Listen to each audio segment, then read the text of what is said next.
Okay, this is just a quick tutorial on how to do a offset backer.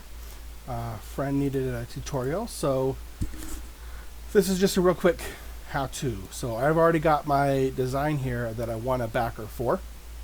So we're going to come up here to Object, Path, Offset Path. Now you just have to decide how big you want your offset to be. For that one, I think I'm going to try 5mm and just see what it looks like. It'll say inches, but if you type millimeter, it'll be millimeter. That actually looks good already, so I'm going to OK that. Next thing I'm going to do is click off. I'm going to drag my shape off. So now this is preference. Some people like to have the cutout of their backer. I don't. So what I'm going to do now is I'm going to click on the direct selection tool.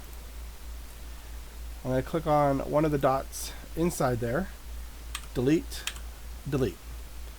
Click on another one, delete, delete. Doesn't matter which one.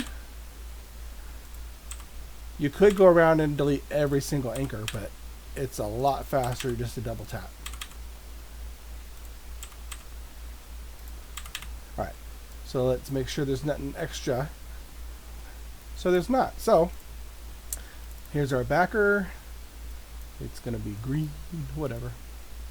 And then we'll see if we select both of those things and we align them. You've got a pretty cool backer. So that's all there is to it. Hope you enjoyed.